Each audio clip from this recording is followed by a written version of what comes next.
we'll be recording this session, and I want to start by welcoming you all. Thank you for taking the time to discuss this very important and interesting subject that is public pharma with us. I will do a very brief introduction, and then I'll pass to our first panelist. But just to start by saying, this webinar, main goal of this webinar is to publicly launch our policy brief, the policy brief on public pharma from PHM. It's a policy brief that was built by a lot of dialogue, internal dialogue, and dialogue with PHM partners to build this very cohesive and straightforward position on what is public pharma for PHM, what we want to achieve with it, and all the aspects that we see as essential to build this vision of public pharma. I will be sharing the link for the policy brief in the chat in a second. But just to say that we see public pharma as not as a tool to fix a system, but as a whole new system in itself that can provide access to health technologies in outside of the market logic, and how we will get there, and the basis for that. It's something that we would like very much to discuss with you today. We have incredible panelists that will touch on key aspects of how public pharma interacts with global health governance, with traditional knowledge, with practical examples of sovereignty in the global south. And we hope to have a very lively and very interesting conversation with you all.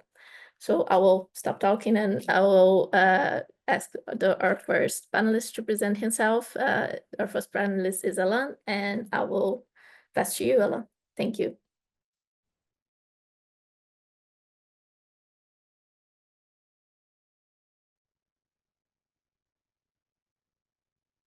Thank you, Sarah. I'm going to be speaking in my native Portuguese because it's a weird opportunity that I am presented with, that is to speak in Portuguese. I am trying to share this. Yes, I'm trying to share screen. Can you confirm that you're seeing what I'm showing? Great, thank you. Once again, thank you for being here. It's amazing to have you to discuss such an important topic.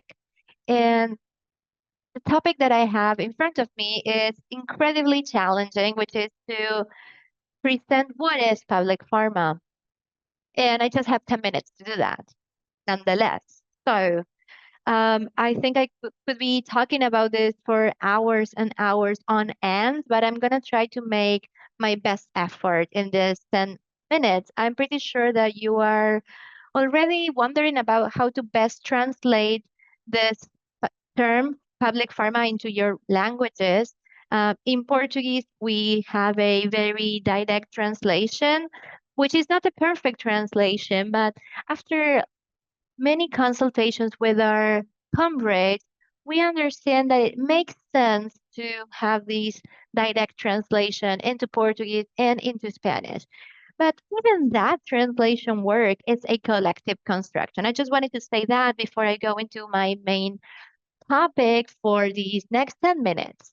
And I want to work on three main questions. What is big pharma? And why are we fighting against big pharma? And why are we fighting for public pharma? And how are we fighting for public pharma? So these are the main topics that I'm going to be covering today. I'm going to spark the conversation and set the floor for the next speakers, set the ground for them. And then we're going to have some Q&A opportunity as well. But let's get straight to it. What is public pharma? What are these types of ways of understanding pharma? This is not a simple definition. And This is not a technical discussion either. This is a political one. And depending on where you are in the planet, we are going to have different definitions for this, precisely because this is not a mathematical equation that we're going to have an answer to, a very easy answer to.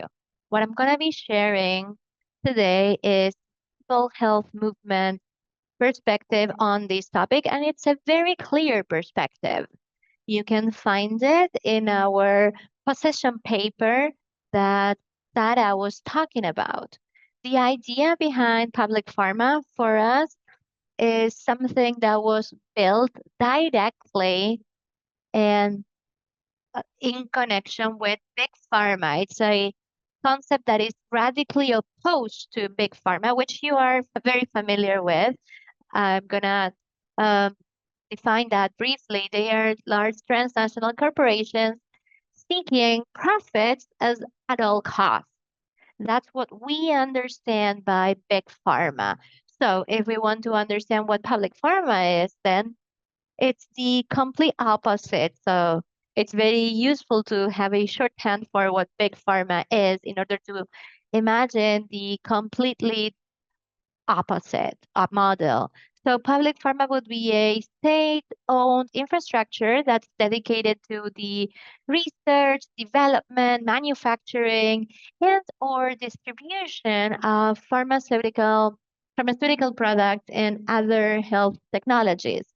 So this is very important because in our perspective, we need state-owned infrastructure that is connected with all of these topics and not just to research, development, manufacturing only.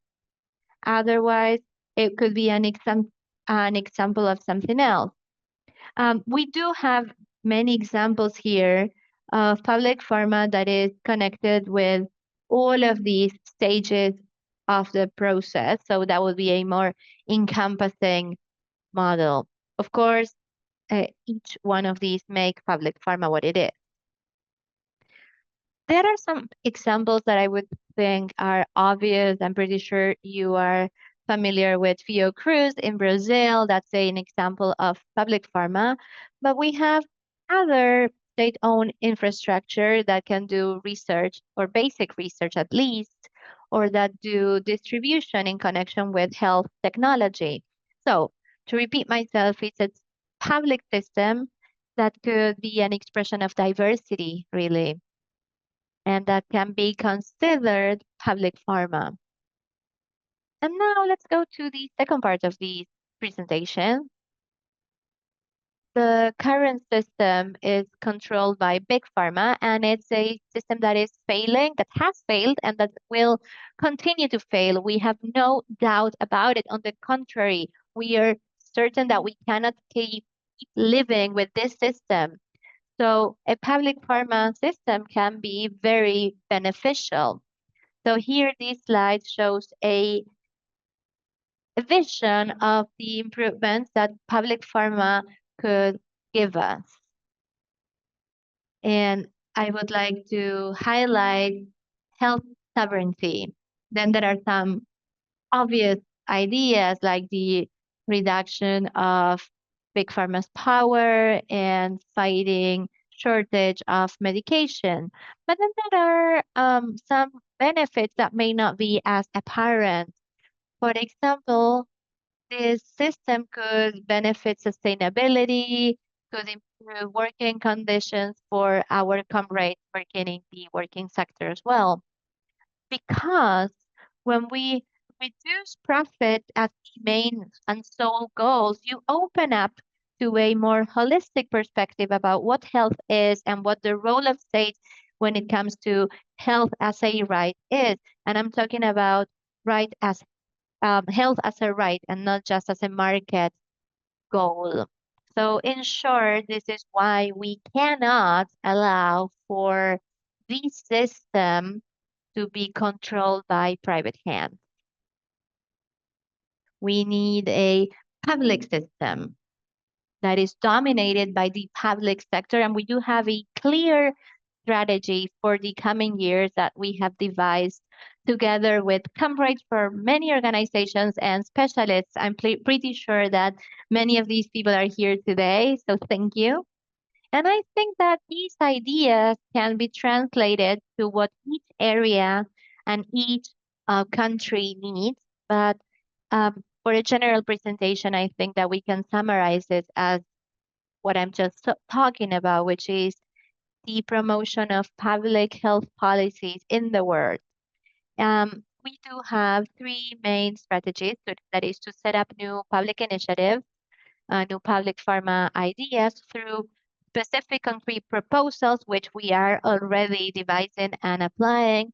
And at the same time, we need to understand that we have many existing public policies which we can expand. So it's not just about creating or suggesting new public pharma ideas, but protect the ones that we have and expand them. And in practice, this means that when we have public pharma measures that are working and that are maybe blocked by some financial um, constraints, we need to fight against these neoliberal pressures that can limit its scope. At the same time, when we have public pharma working in connection with specific groups of diseases, then that doesn't mean that we cannot expand that, where we can use our public resources to expand the scope that an existing measure may have. These are examples of these um, ideas that we have. And now, nearing the end of my presentation, I want you to get to know this initiative that is called Public Pharma for Europe Coalition. It's, as the name suggests, a Public Pharma for Europe. We have been working on this since last year with many, many allies and organizations at the PHM movement. And we have many activists working with us, activists that are dedicated to promoting public pharma in Europe. But obviously, this doesn't mean that Europe's going to benefit from it alone, because it's clear that public pharma anywhere can be a benefit everywhere. And I'm saying this in connection with how we can expand the scope of public pharma in opposition to the model that we have right now, that is public-private partnership, which is something that we do not want. This is what I wanted to share. So it's very important, this in connection with sovereignty and solidarity as main pillars. And to conclude, I would want to repeat how important our position paper is for us. This is available online and it's available in multiple languages. Again, this has been a process that has been done with collaboration and that is ongoing. So each one of you is welcome to give us feedback, because that's going to be very important for us to debate on the steps that we need to take now. I also want to stress that it's very important to understand that this is just one more step in the big process that we are working on and that we are defending, and that I do not want to forget to mention that this includes traditional and ancestral knowledge. It's very important then that we work together. That's the way to build something for the future. If you have any questions, I'm available. And I will just to remind everyone that we'll have a question and answer at the end. So if you have questions, clarifications, points, please note them down and we'll have a lively discussion at the end. I will pass now to our next speaker, Lauren. Lauren, please introduce yourself and you have the floor. Thank you, Sarah. Thank you to the Public Pharma Group for the invitation, and hello to everyone on the call. My name is Lauren Paramoor. I'm speaking to you from Cape Town, South Africa, and I am one of the people that helps to coordinate the Democratizing Global Health Governance Program at PHM. And as part of that, we do once or twice a year a program called the WHO Watch, where we participate with a group of young activists in the work of the WHO.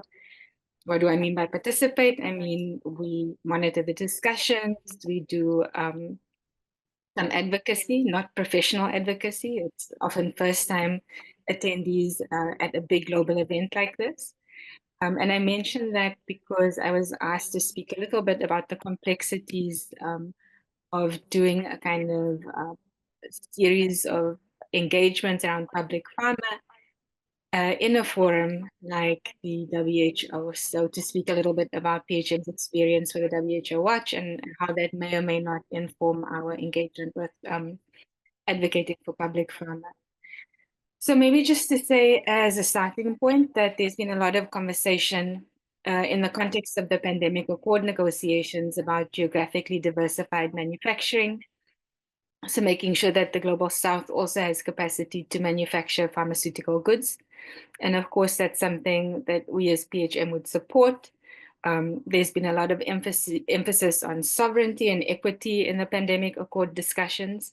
But there's an element I think that's been a little bit neglected, and that is ownership, right? So can we have, for example, health sovereignty? Can we have diversified production? Can we ensure that medicines are distributed on a solidaristic basis without also thinking about, is the ownership structure of pharmaceutical production in the South public or private? Is it a PPP? How does the ownership model matter for the equity component in terms of access to pharmaceuticals?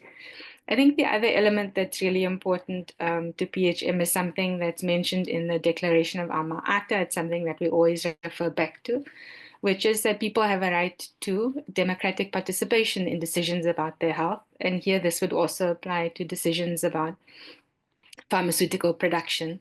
And of course, it's informed participation, and both in terms of informed participation, so access to information, transparency, but also possibilities for democratic decision making about, for example, which products get prioritized for production, what's a reasonable cost, and so on. Those possibilities, I would argue, are much easier to secure if pharmaceutical production is in the public sector rather than in the private sector, which is really riddled with transparency concerns.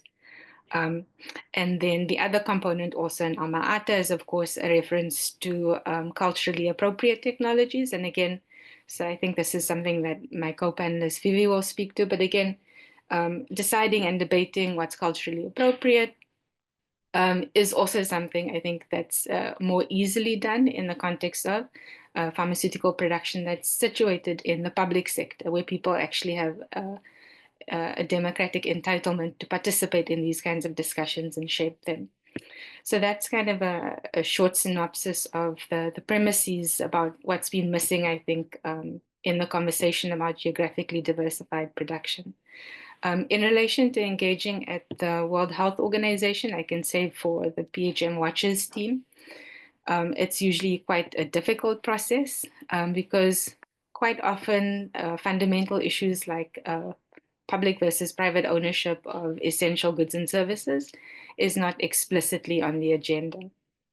I think one of the ways in which there might be an opening up of a conversation about this is in relation to the Council on the Economics of Health for All. That was headed by Professor Mazzucato. And I think that's an important initiative because it puts on the table the fact that the government actually needs to be proactive in governing the economy in a way that promotes health, that health is not an adjunct. So it's not that health produces human capital and that's important for the economy, but in fact, the reverse, that the economy has an obligation to function in a way that protects and promotes and advances health. So I think, the Commission report provides a potential entry point. One of the things we did at the previous year's World Health Assembly in 2024 was distribute a policy brief that asks for very modest interventions. And they were modest partly because the hope was that it would start member states thinking about the ways in which they could recognize and promote public pharma. So I say recognize because quite often at a kind of first engagement, a member state might say, or a government might say, but this public pharma model is impossible. We live in a neoliberal context. How is it even feasible that we could do this? And so one of the things we asked member states to consider was simply to recognize that there is in fact an evidence base. So Alain, when he spoke, pointed to the Brazilian example. There are other examples, for example, Indonesia, um, China. And so I think one of the points we tried to convince delegates about last time in a policy brief we distributed was that in light of the Mazzucato Commission's or the Council's recommendations to govern the economy for the purposes of promoting health, they needed to urge the Secretariat to develop an evidence base around how this has already been done in relation to public pharma. So, for example, we asked member states to request that the Secretariat to develop an evidence base that details actually historical and contemporary cases, best practices on public pharma that exist, that have historically existed, and those might have been championed by member states, or they might have actually been championed in collaboration with technical assistance from the WHO. So to kind of recognize and document that historical record, and that serves as a counterpoint to this idea of it can't be done, it's impossible. The other thing we thought would be kind of modest but significant is to ask member states to initiate a program of collaboration that's aimed at actually disseminating contemporary national experiences, but also historical ones with public pharma. So if we're thinking about a hub and spoke model, to have maybe a hub and spoke model, not on a particular technological platform like mRNA, but actually on a particular modality of ownership, public ownership of R&D, production, and then distribution. And so these are suggestions. I'm not sure that they went anywhere, but that's one of the things we did. I think then if we're thinking about public pharma, we also need to think about the regional and national level. So I think in terms of the regional level, one of the things that's important is, a shift more and more we see from overseas development assistance or aid, and a shift towards using development banks, private corporations to invest in health infrastructures, including vaccines, right? So, for example, vaccines now count as a kind of health infrastructure. So I think this definitely resonates with calls for geographically diversified manufacturing. But one of the things for activists in these regions to monitor is, yes, we're seeing investment in, for example, vaccine production. African region where I'm based is an example of that. But what are the discussions around equity and ownership in these investments? And so I think at a regional level, that's one thing activists can keep track of. And then finally, at a national level, I think, again, speaking from a kind of state-centered perspective, one of the things that states often are pressed to do is to focus on efficiency and cost. And so I think when we're advocating for a public pharma model, it becomes difficult to make an argument that in many states in the South, that the benefit is located in terms of the fact that the drugs will be cheaper in the short to medium term. It certainly won't be. And so I think politically, one of the things for us to think about as activists is how do we convince our governments that it makes sense to run something like this at a loss, at least in the medium term, because it actually promotes health sovereignty in a meaningful way. If we have pharmaceuticals manufactured using infrastructure, like Alain said, that is publicly owned, because actually the public ownership, I would argue, is more directly tied to the goal of health sovereignty. And of course, there's the component also about efficiency. But even if we have medicines imported and they're made more efficiently elsewhere, we have to remember that this idea of importing technologies that are produced perhaps at a lower cost or more efficiently elsewhere also often fails us. And so I think the COVID-19 vaccines were a vivid illustration of that. So it might be efficient in terms of production costs, but it's certainly not sufficient. Not sufficient in terms of recognizing the right to health. And so I think this conversation about thinking about pharmaceutical ownership, public sector pharmaceutical ownership in the global south is not necessarily profitable, but important for health sovereignty is something to convince our own governments about at the national level. Thank you. Thank you, Lauren. Such great points to think about. I will pass to our next presenter, Vivi. Vivi, if you can present yourself, and the floor is yours. Thank you so much, Sarah. Primero que nada, my conference will be in English, but I want to say thank you. First, sumas puncha kachun tukui kunapa, hatuna pai kui tukui gangunapa, no gasuti vivi camacho, kai Bolivia kolya suyo manta tiakuni, hatuna pai kui tukui gangunapa, kai sumach evento nisgata. That's my original language, because I belong to the Quechua Nation in the plurinational state of Bolivia.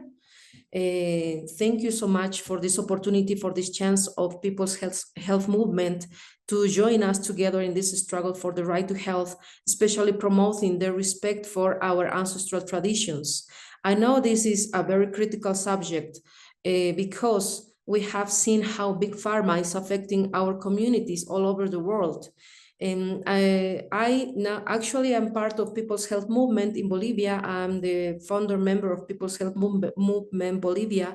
We are almost 15 years struggling together along with People's Health Movement. So, as Alan was mentioning, we need to recognize what is the damage that big pharma is causing in our territories. But also, we need to remember that we have struggled as indigenous communities centuries responding to our health issues with our traditional ancestral wisdom. So I am very happy to be here participating with our comrades from all over the world, because it's necessary to remember that we are alive because our ancestral medicine is alive. So I have prepared this presentation. I will try to share around here. Here it is.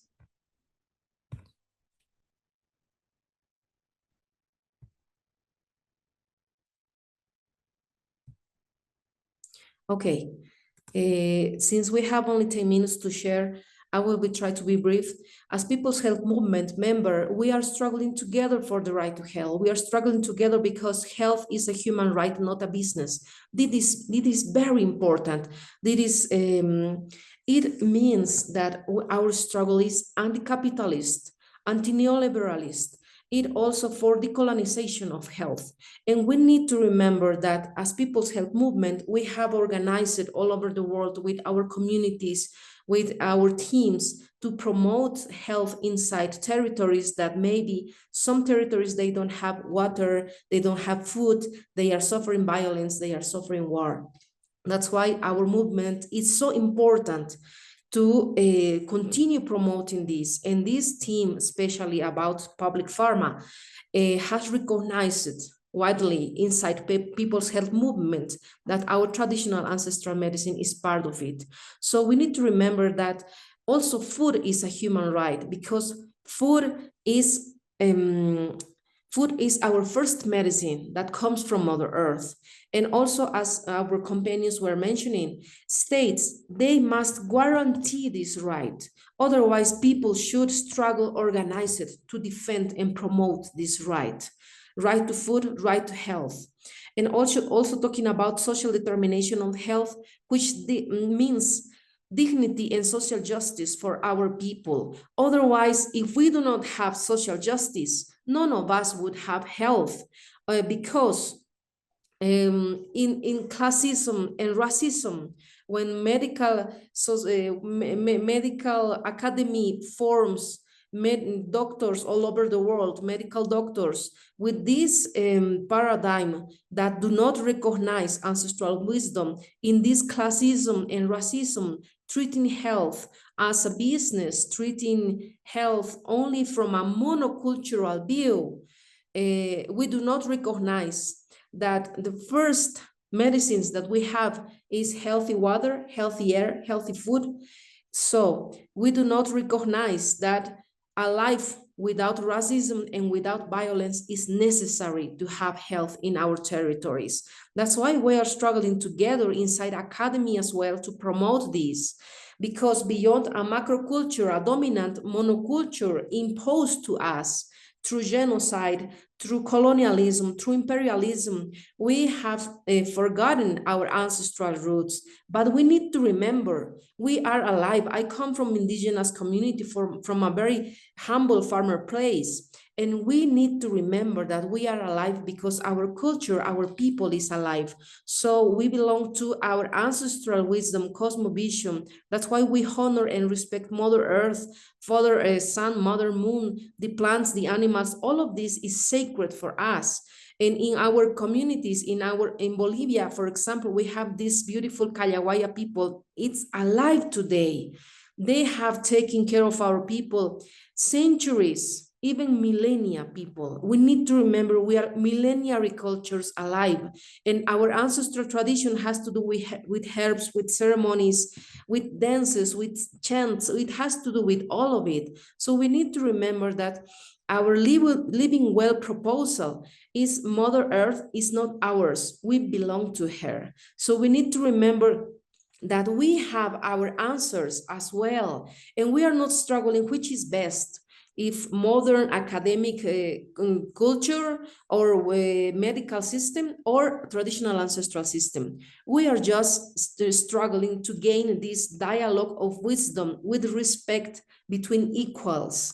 That's why we need to go organize and go along also with decolonization and depatriarchalization of health, because decolonize to remember that our ancestral wisdom is alive all over the world, and it has taken care of our territories, our people, animals, plants. Everything has to do with agroecology, because we do not use pesticides, or we do not use whatever chemicals that poison earth.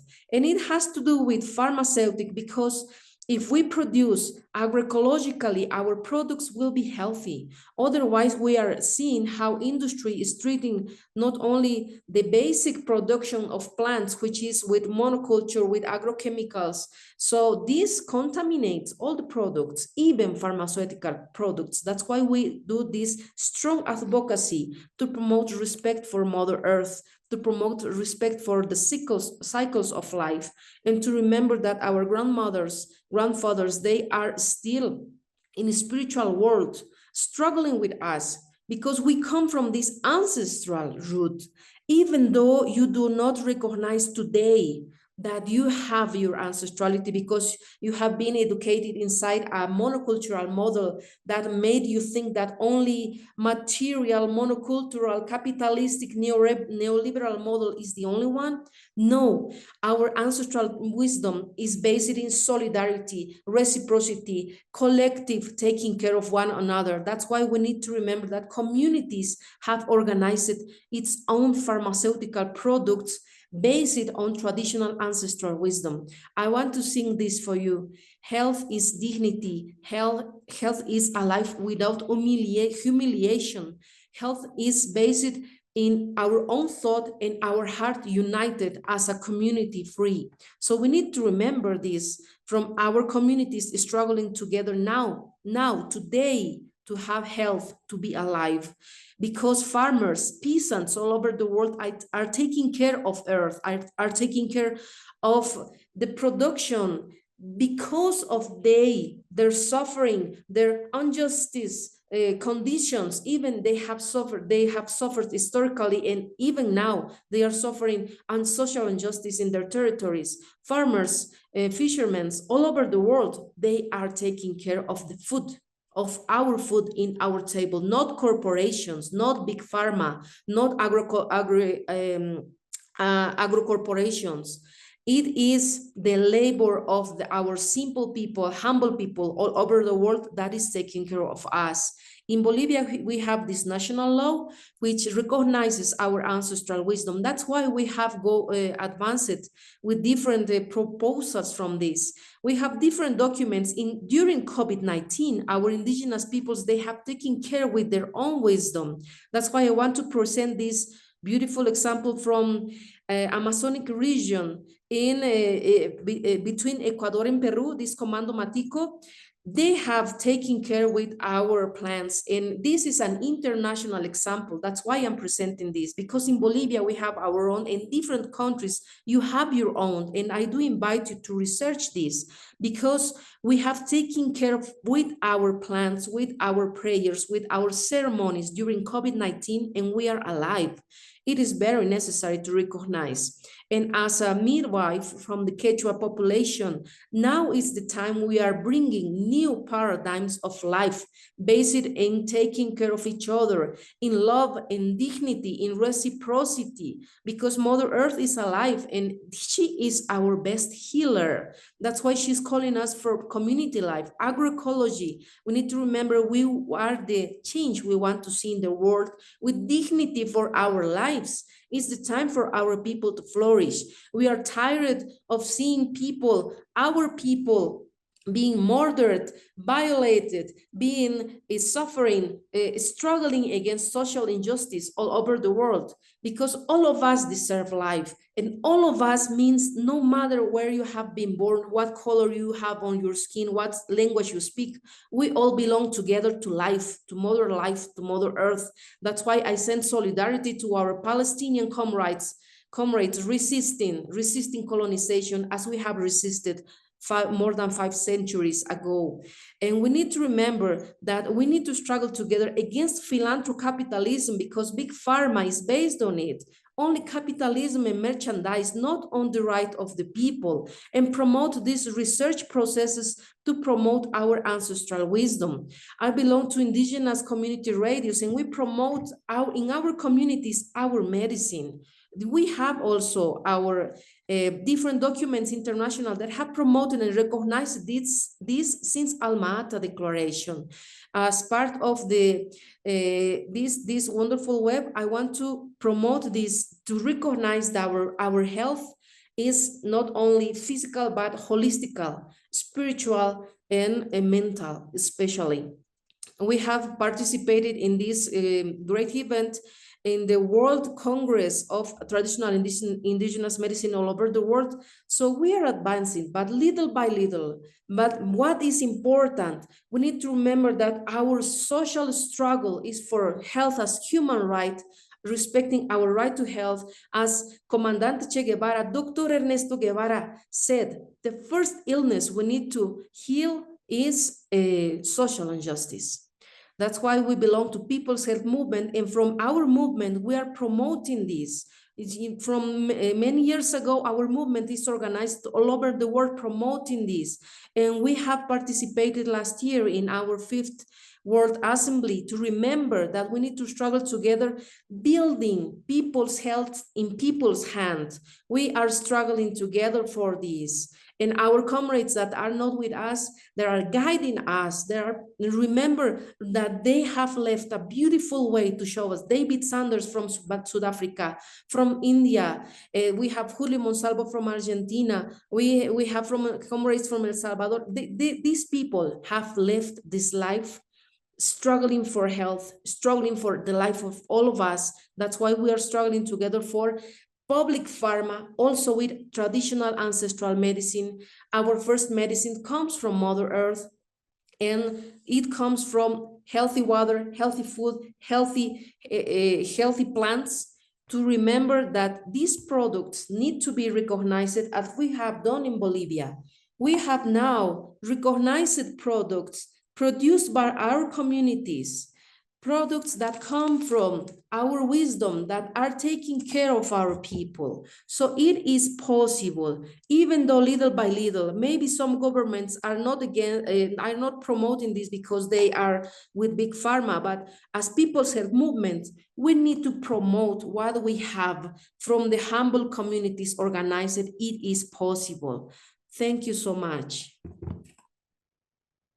Thank you, Vivi. Always fantastic to hear you. And I think it's so important to bring this discussion to the public pharma conversation, as we see that public pharma could have a relationship with traditional knowledge and traditional communities that is different, hopefully, to the relationship that that pharmaceutical companies have, that is either dismissive or predatory to traditional knowledge. And we want to build that different relationship that we feel is possible. Thank you so much. I will pass to our last speaker, Gopa. Gopa will be joining from Third World Network. Gopa, if you can present yourself, and the floor is yours. Yeah, thank you, Sarah, and thank you for all the speakers. Actually, I am um, kind of substituting my colleague. She's not well today. So I have, four or five broad points to make it within short time of around 10 minutes. I think first point, at the uh, peak of neoliberal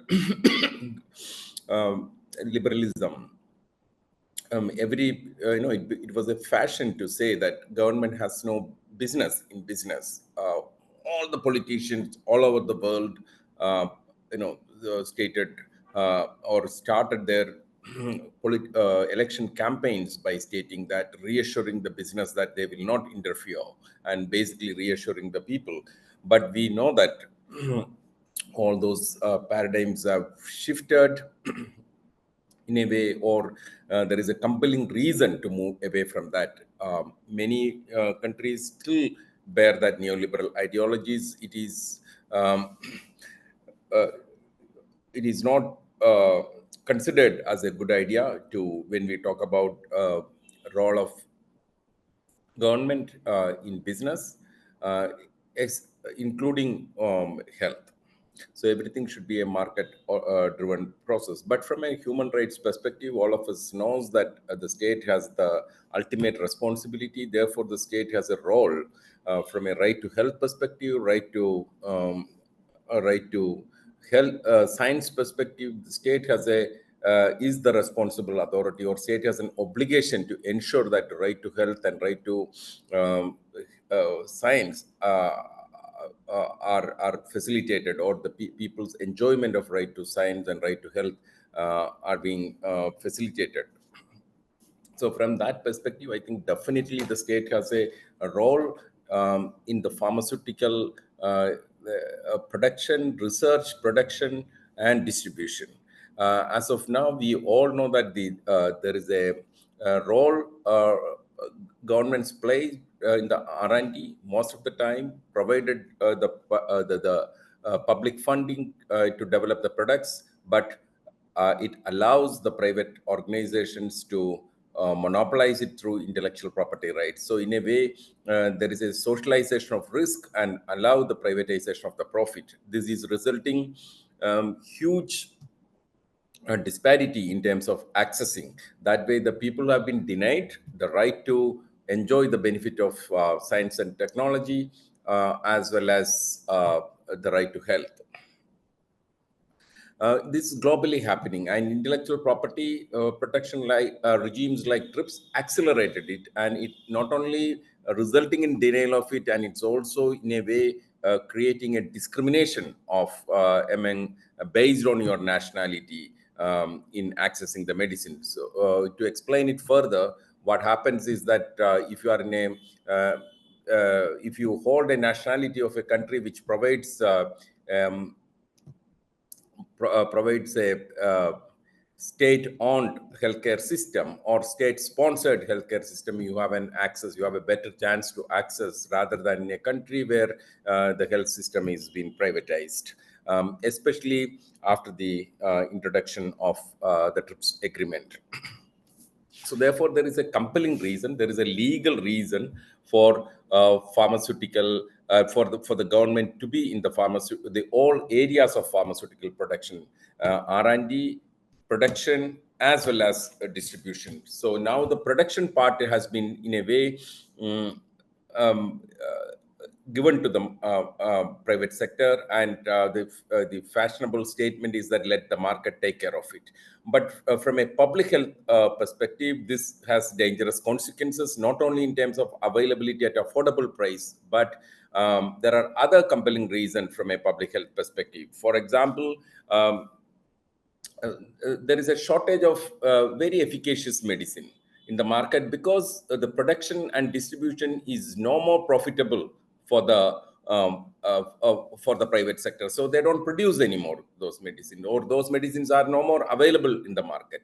This is a problematic approach, and even the US itself has they have found that there is a shortage of various efficacious medicines. So therefore, there is a reason, from a public health perspective, a not-for-profit actor to produce this medicine and make it available. Similarly, the AMR kind of situation, where companies have introduced more and more products, and push those products through various marketing techniques, which are, some of them are unethical. As a result of it, you have a public health problem right now, that's antimicrobial resistance. To contain it, it is important that these medicines needs to be promoted, taking into account the dangers of AMR.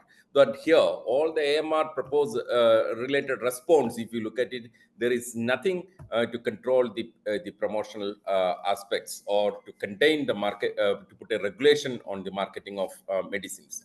So from that perspective, also, it's important that a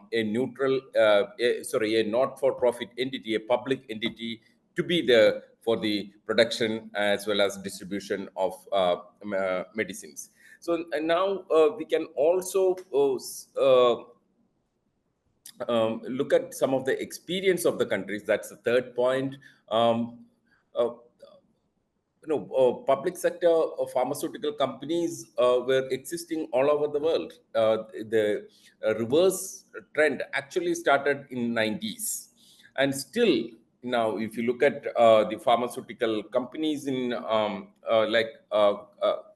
companies in like Thailand's GPO, or even Duo Pharma of Malaysia.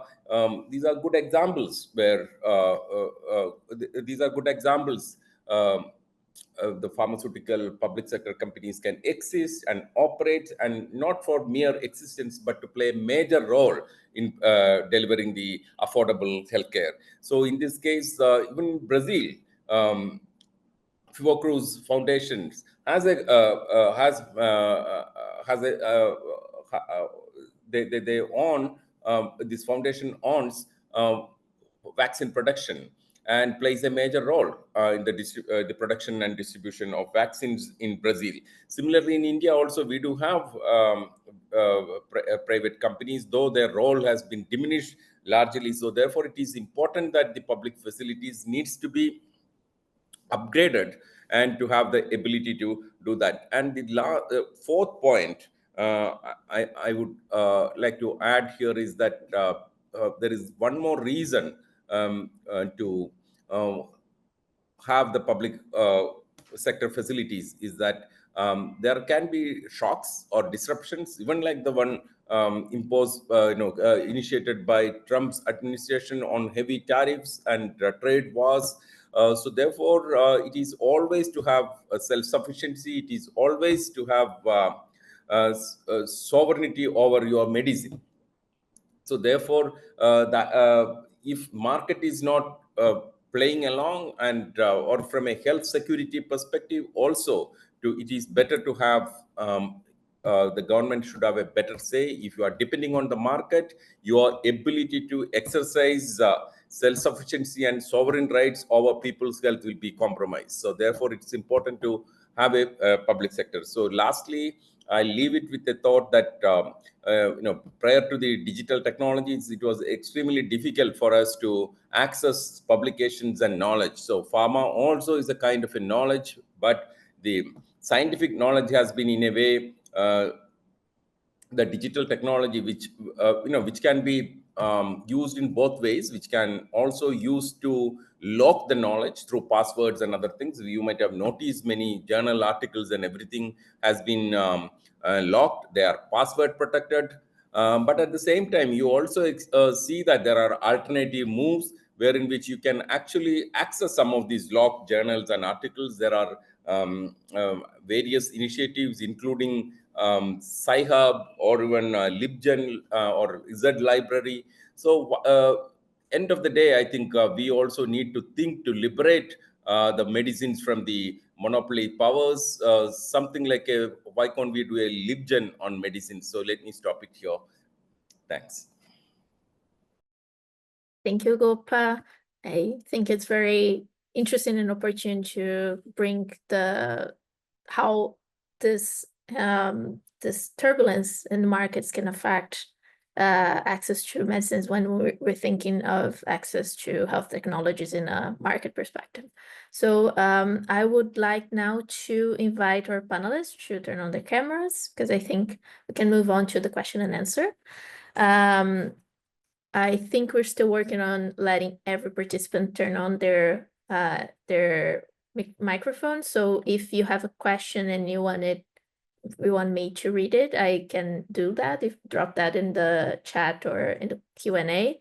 And yeah, but I would like to start asking a question, and then we can figure out how to let you all speak. We would like to hear directly from you. So I have like a couple questions, and I think I would like to start asking Ella about public pharma in a developed country or region, because when we talk about public pharma, we think of the global south and how that is tied to development, and that's very dear for all of us. But I think it's interesting to see or to hear a bit more about how public pharma is in need, and how public pharma relates to even developed countries that in theory are okay, are doing okay and have access to everything in theory, and we know that in reality it's not that way. So thank you, Alan, if you can start answering that. Obrigado, Sara. Realmente é uma questão muito interessante porque farmacêuticas públicas. It's really a very important question, because we cannot treat these problems equally in every situation. Our experience so far points at the fact that this is a very important fight everywhere, and it's a fight that's going to take its own shape depending on when we are working. First of all, I think it's important to think about this question. I have been working a lot with this in Europe, because even though I'm Brazilian, I am living in Belgium. And that means that I have been working in this topic mainly here in Europe. What I have understood is that there are some things that are worth highlighting. First, as I said before, yes, public pharma is necessary in Europe as well. This is not just a question of poorer countries or countries that do not have access to health technologies, because here, in this context, every country is suffering from shortages, from high prices, and all of these problems that we have mentioned before. They are having problems when it comes to fighting this aggressive market that is controlled by big pharma, and there is a lot of pressure for governments to take action in this regard. So yes, public pharma is really important in the global north as well. Something that we can see here is that neoliberalism is even stronger here in the global north. So these ideas, these on the government and distrust on public solutions maybe are not so welcome here. So maybe we do have a bigger challenge in the global north to have these ideas enter the public conversation. Maybe for us in the global south, these would be the obvious solutions, but that's not the case here in the global north, because maybe the state is thought to be something that can be corrupted easily. So I think that's our main challenge. And I think that's the consequence of decades and decades and decades of neoliberal ideas in the conversation. And finally, it's really interesting when we are talking about public pharma in the global north. You see a very interesting reaction. Um, some people think that there aren't initiatives of this kind here. So maybe they say, oh, yeah, I like the idea, but that's not something that happens here. Where does that happen? In Cuba? In the Soviet Union? And I say, no, in Argentina, in Brazil. So it's interesting to see that in Western countries that can happen as well. So in Europe as well, there are many public health and public pharma initiatives. In Portugal, for example, there is a military lab that is producing dozens of medicines that are in shortage otherwise. And in the Netherlands, you see that as well. You see these public university hospitals that are producing medicine. In Romania as well, that they are creating different institutions. And even if you look in the last few years, I'm talking about 10, 20 years, you're going to see all this privatization in Europe. And that has been something that we have been fighting against recently. There are some very tragic examples. One is in 2024 in the Netherlands. It was tragic because a big company became private. But finally, I just wanted to say that some examples exist only in the US. Of course, I am not an expert here, so I'm not going to talk a lot about that. But even in the US, there are examples of public pharma. But it's important to understand that that can also be strong there. And so the conversation is changing, even in the US, the global center of neoliberalism. So I think, yes, it's very important for the global north as well. Thank you, Ella. I have a question for Lauren, but I see other two questions in the chat, so maybe I will read the questions in the chat, and if any of you want to jump in, sorry, just lost them. Yeah, and someone asked that it would be interesting if the presenters could share some of the struggles to resist dismantling public pharmacy programs, and also how we can make links between public pharma and basic research.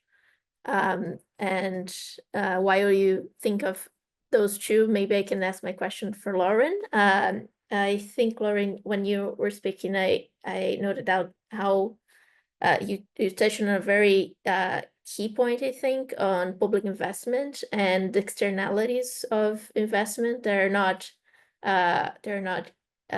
immediate and are not the same as a private investment, because when you invest, thinking of the market logic, you want to see like return on investment, and you have a very clear idea of what you're looking for and how to calculate that. And if the investment's bad, then you divest. But investing in public infrastructure, especially in public pharma, is another logic. And I just wanted to give you more minutes to expand on that important topic. Okay, so I'm going to speak to a South African example because it's the illustration I think works best. So many people might know that South Africa, there's a bit of a scandal, I would say, or outrage. Last year, the year before, South Africa has a local manufacturer, Biovac. It originally started as a state-owned entity. It's now, I think, private. But BioVac was established by the South African government post-1994 in order to produce vaccines for basically the public sector, the childhood immunization schedule. And the hope was that what they produce, the state would buy, so there would be a secure market. And so BioVac eventually was privatized. And what happened, I think, 2 years ago was that there was a tender for a childhood vaccine that BioVac competed for, and it didn't get the tender. It went to a generics producer, I think Cipla. And there was a lot of outrage because people felt like, why did we invest in a local manufacturer, but we're not buying from them? And the health ministry at the time then said, well, constitutionally, we're obliged to spend our resources as wisely as possible. And so for us, we interpret that as paying for a tender that quotes the lowest price. And also, in terms of the public procurement laws, legally they're obliged to do that. So they had a constitutional argument and a kind of ordinary domestic legislation argument. And then, of course, part of why BioVac was privatized was that parliamentarians had begun asking questions while it was a public enterprise about why it wasn't profitable and shouldn't we get it off the books? And so why are we subsidizing a business that's not profitable? So I think when I mentioned the fact that you need a political consensus around the willingness to take commercial losses, this is, I guess, the example that comes to mind.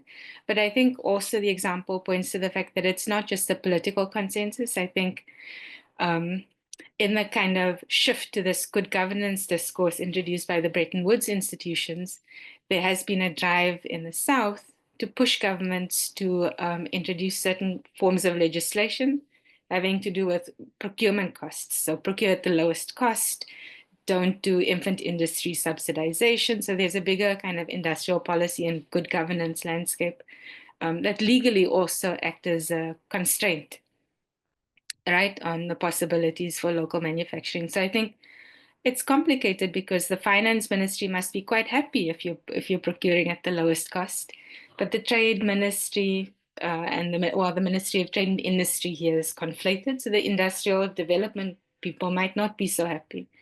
And so I don't have an answer to that, but I think it illustrates the difficulties. Yes, thank you, Lauren. I'll leave the floor open if any of the presenters want to answer the questions that were asked in the chat. I can read them again if you want. Just a second. Oh, yeah. Someone asked about how to resist the struggles through dismantling public pharmacy programs, like examples, ideas, perhaps, and how we can make a link between public pharma and basic research. And Peter, who asked us, clarified that basic research is either privatized to then become like a final product that is a private product, and yeah, but just some ideas for you to think about. Go on, Vivi. Sí. So I would love to share the Bolivian example. We have done our efforts to promote services of traditional medicine inside our health system, our national health system. And here we have how to treat the illnesses with natural products. This means that these natural products, even though we do not have a public pharmacy industry yet, but we have the community pharmacies, we have the local producers, we have the traditional ancestral producers. So we have done the sanitary registration of these products that I have shown you before, and to promote the productions of plants to that will serve, that will support this registration inside the national National Agency for Medications. That's why we need to promote from community levels as well. As our comrades mentioned, even though our realities are different, because in Bolivia we have a national law that recognizes this wisdom. Naturists and traditional healers, midwives, spiritual guides, that's why we have done this. That's why we have these services inside health system, not as a ghetto, not separated, but part of the health system. But also we are promoting artisanal laboratories, I mean communities organized to promote, to produce these products. So they are doing, we have now these normatives that recognize this. And I know that when communities organize to promote, to produce this, they are gaining a little bit more of sovereignty, because you can promote ancestral production of herbs and natural products, and it will help to the local economy, and also it will help promoting and respecting our ancestral identity and our ancestral medicine. So in Bolivia, we are making this possible little by little, but I know it is a huge struggle against racism, against capitalism, against fascism, against classism. So it is a very complex subject, but that's why we need to remain organized.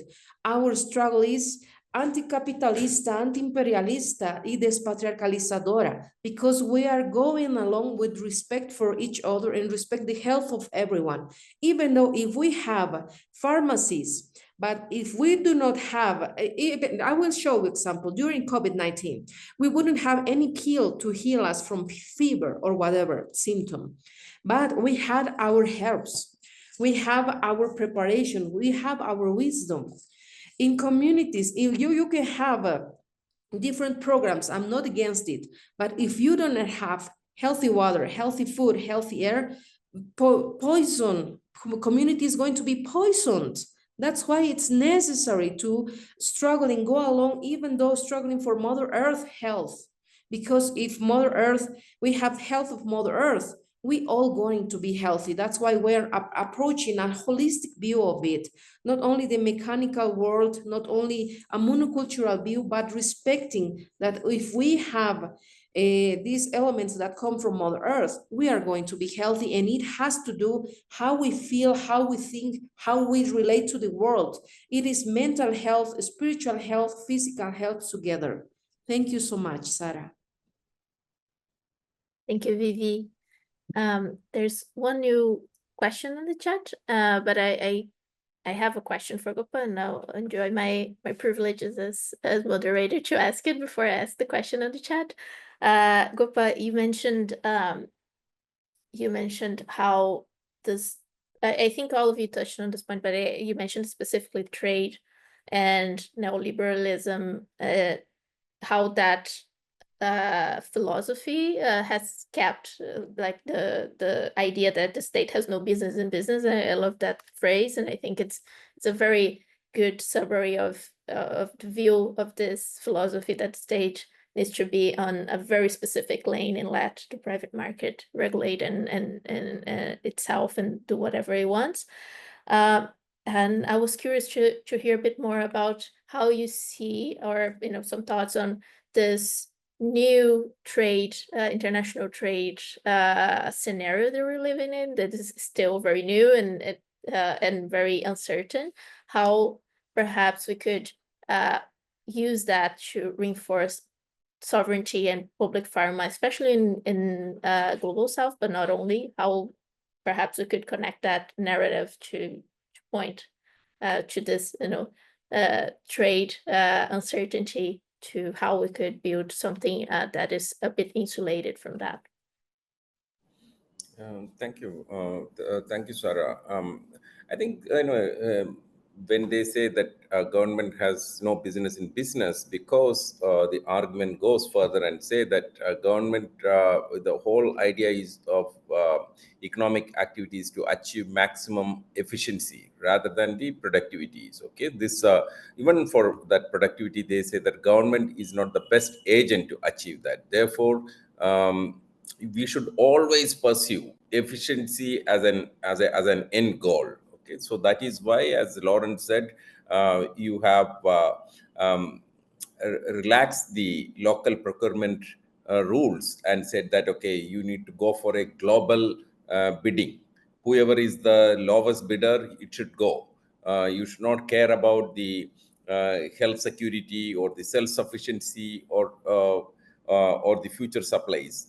Just go for the economic efficiency. So the neoliberalism basically brought efficiency at the center of, efficiency is kind of a nirvana, right? Ultimately, you have to achieve efficiency. So, to pursuit of efficiency, what happened was that the production became more and more concentrated. So things were going okay. Even at a time, the WHO also brought out a document saying that you should not aspire to have local production in pharmaceuticals. There was a WHO publication towards first decade of 21st century, and so till COVID, people were not courageous enough to talk about that. But when the COVID hit, we found that how the concentration of production can result in the denial of access as well as the lack of availability. So therefore it is important to have a decentralized production.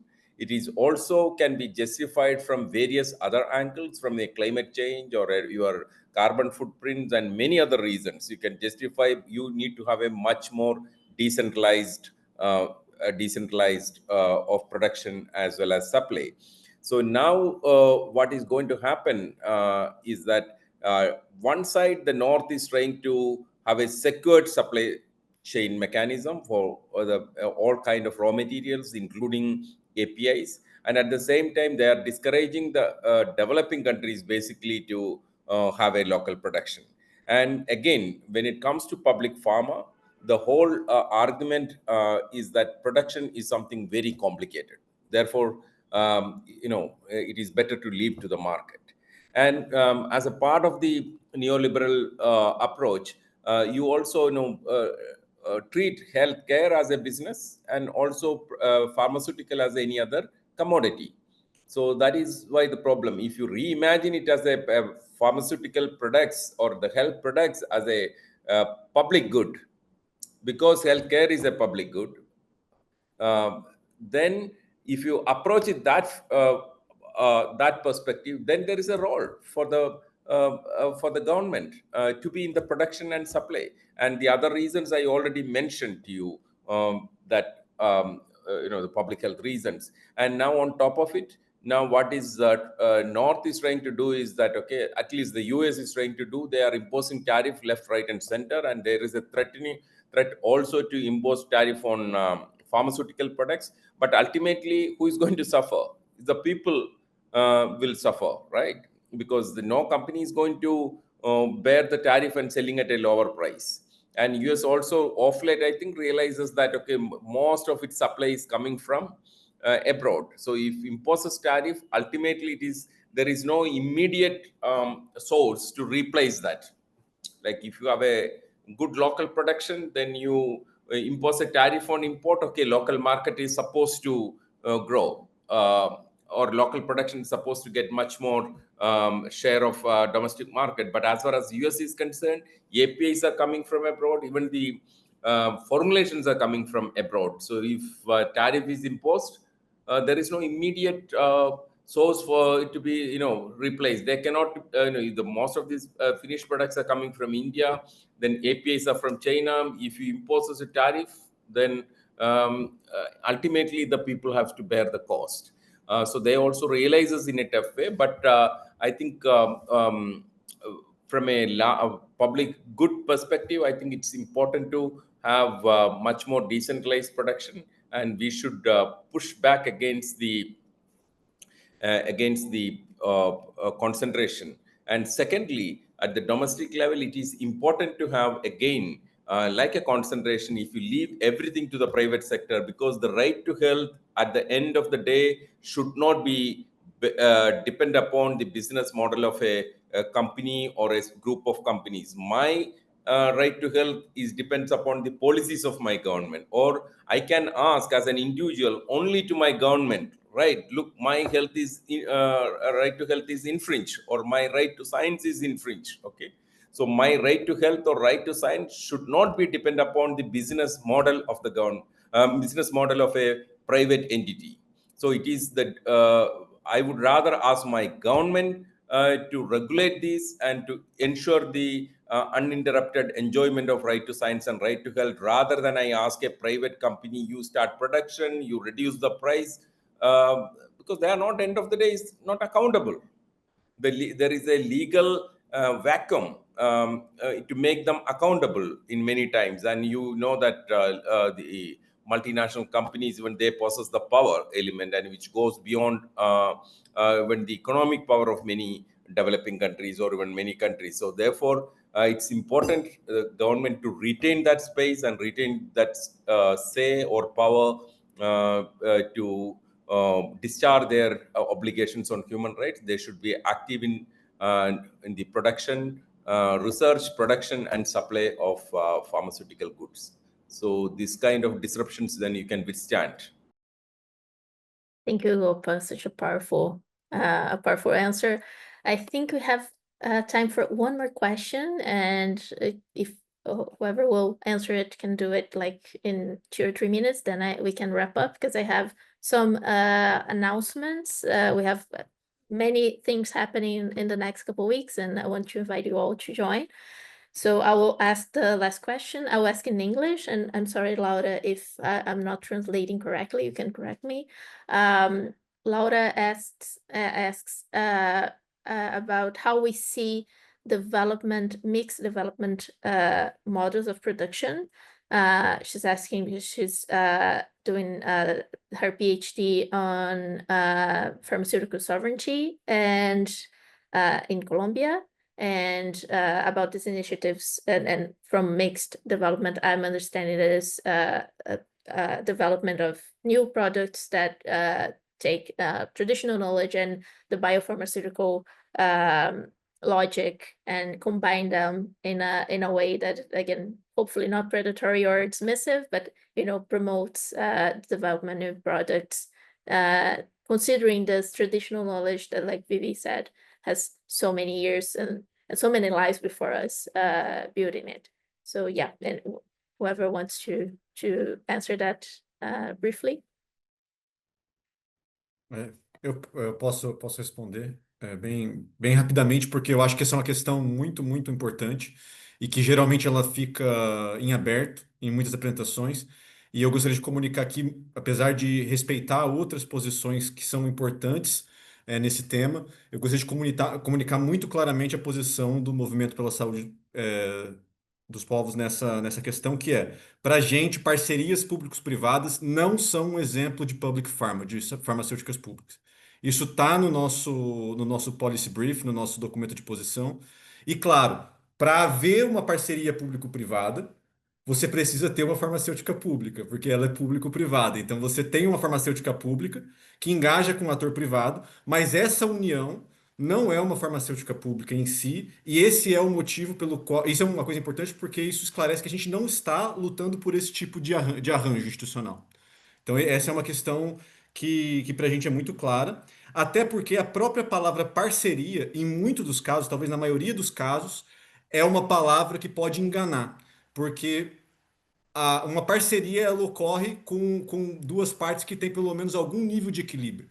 Se você é totalmente dependente, o que você tem é uma relação tóxica, né? Você não tem uma parceria propriamente dita. Então, nós temos relações tóxicas público-privadas de dependência que não garantem soberania, e o que a gente luta não é por isso. Geralmente, essas parcerias elas mascaram uma tentativa de diminuir o risco de empresas privadas, e é até difícil falar disso depois que o Gopa já resumiu isso muito bem, em que ele disse que são relações em que você encontra uma socialização dos riscos e uma completa privatização dos resultados. Então, não é isso que a gente luta, só que a gente precisa lidar com o dado da vida real, que é o que é Laura, né, que perguntou, que a Laura coloca, que é muito sério, que ela disse o seguinte, se eu entendi bem, tudo bem, mas chegou ali no momento que nós gostaríamos de desenvolver determinado produto e a gente não encontrou o financiamento do Estado, a gente não encontrou o recurso, a estrutura necessária para levar isso adiante e a gente teve que ir no setor privado, seja ele nacional ou transnacional, para levar isso adiante. Só que aí é aqui que nós, militantes acadêmicos, precisamos estar atentos. A parceria público-privada é uma resposta neoliberal para um problema real. Então, eles tentam vender a ideia de que não há alternativa. Não há alternativa. O Estado não vai ser capaz de cumprir essa função porque ele é ineficiente, corrupto ou ele não é vocacionado para isso. Então, é contra isso que a gente luta. A gente diz sim, há sim uma alternativa que ela passa por enfrentar a austeridade e o neocolonialismo na geopolítica de hoje. De dizer, nós temos a capacidade de desenvolver isso dentro dos nossos próprios estados, com o apoio e participação intensa da população, numa decisão democrática do que fazer e de determinar como e quando a gente vai promover o nosso direito à saúde internamente. Thank you, Alan.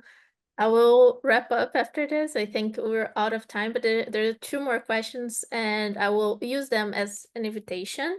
Someone asked about the best forums, international forums, to discuss public pharma and to advance this agenda, and there was also, I'm sorry, there's many talk in the chat, and it's great because it means that people are paying attention and discussing important things.